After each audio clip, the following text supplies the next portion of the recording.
सवाल number 1, kidney में पथरी होने का प्रमुख कारण क्या होता है? सवाल नंबर 2, सिर के बाल झड़ने के पीछे क्या कारण होता है? सवाल नंबर 3, कैल्शियम की कमी से कौन सी बीमारियां होती है? सवाल नंबर 4, शरीर में खून की कमी के पीछे क्या कारण होता है? सवाल नंबर 5, जल्दी वजन कम करने के लिए क्या खाना चाहिए? सवाल नंबर 6, सेब के छिलके खाने के क्या फ़ायदे हो सकते हैं? और सवाल नंबर 7, रोजाना खीरे खाने के क्या फ़ायदे हो सकते हैं?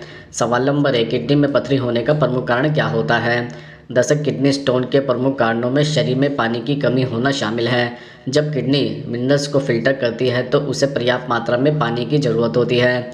इसके अलावा कैल्शियम युक्त दवाइयों का सेवन करने से किडनी स्टोन हो सकता है। एचआईवी के उपचार में जिन दवाओं का उपयोग किया जाता है उससे इस समस्या का खतरा होता है। इसके अलावा अगर विटामिन डी या कैल्शियम की खुराक लंबे समय तक ली जाए तो इससे शरीर में कैल्शियम का स्तर बढ़ जाता है, जिससे गुर्दे की पथरी हो सकती है। इसके स्वतः ही एक जगह बैठे रहने और मोटापे के अलावा उच्च रक्तचाप और कैल्शियम का शरीर में अवशोषण कम होने से भी पथरी हो सकती है। इसके अतिरिक्त जिन महिलाओं के शरीर में एस्ट्रोजन हार्मोन की कमी होती है उन्हें गुर्दे की पथरी हो सकती है। दरअसल ये स्टोन अगर शरीर में लंबे समय तक रहे तो गंभीर समस्या उत्पन्न कर देते हैं।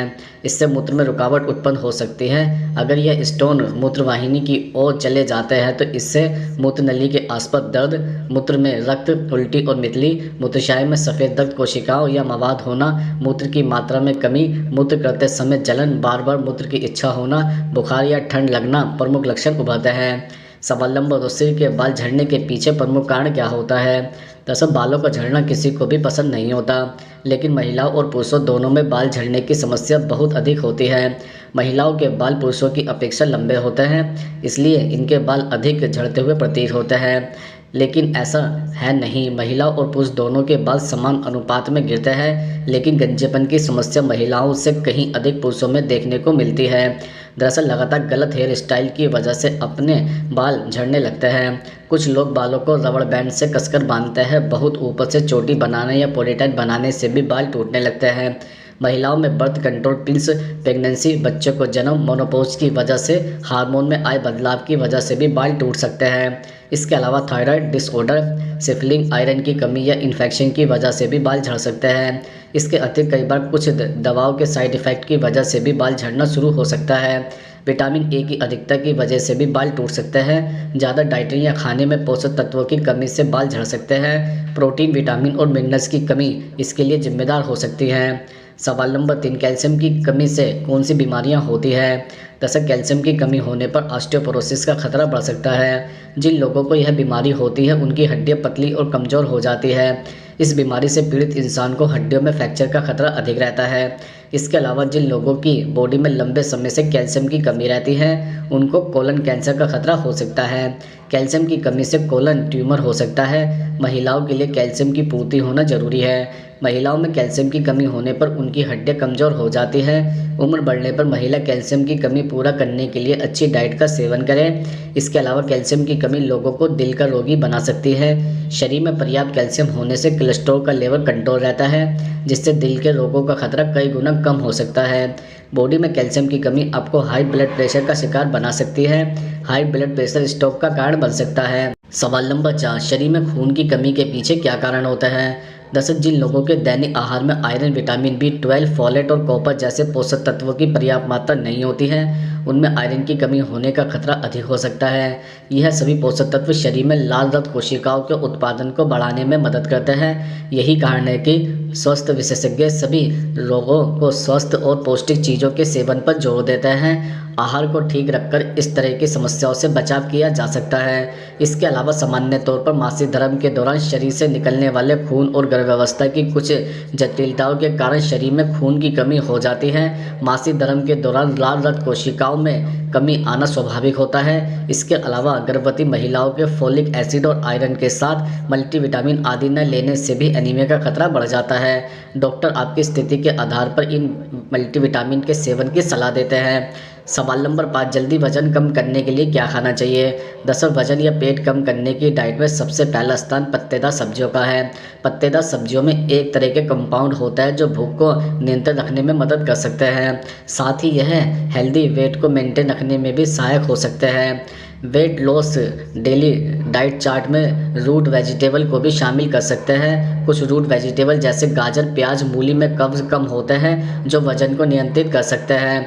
इसमें कई तरह के पोषक तत्व होते हैं जो वज़न घटाने के लिए ज़रूरी होते हैं। साथ ही उबले आलू के ठंडे होने के बाद उसमें रेसिस्टोन स्टार्च का निर्माण होता है जो फाइबर की तरह पर्याप्त या पदार्थ होता है। यह वज़न घटाने सहित विभिन्न स्वास्थ्य लाभों के लिए उपयोगी हो सकता है। हालांकि ध्यान रहे आलू का सेवन सीमित मात्रा में ही करें। सुबह की डाइट में क्या खाना चाहिए, इसके जवाब में उबले हुए अंडे या ऑमलेट का नाम शामिल कर सकते हैं। अंडा प्रोटीन का अच्छा स्रोत होता है जो शरीर में फैट फ्री मांस को बढ़ावा दे सकता है।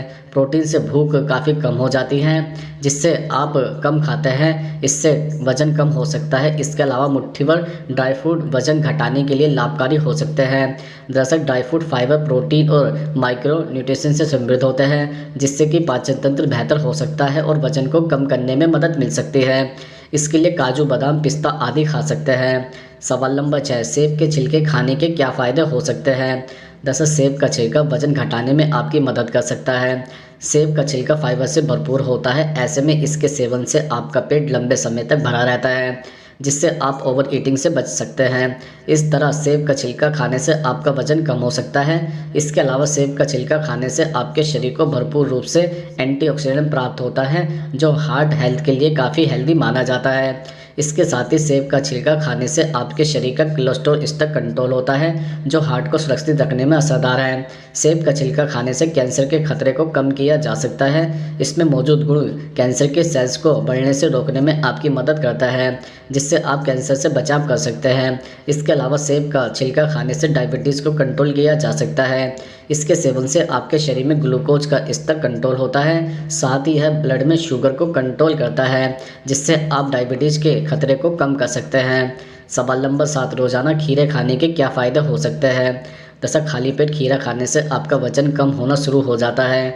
खीरे में कैलोरी का मात्रा कम होती है और पोषक तत्व अधिक होते हैं। जब आप खाली पेट खीरे का सेवन करते हैं तो इससे आपकी भूख शांत होती है और आपका पेट भरा रहता है जिसकी वजह से आप बार बार खाना नहीं खाते हैं और आपका वज़न कंट्रोल होने लगता है। इसके अलावा खाली पेट खीरा खाने से आपके पेट की समस्याएं ठीक होती है, लेकिन इसे सुबह के समय खाना ज़्यादा फ़ायदेमंद होता है।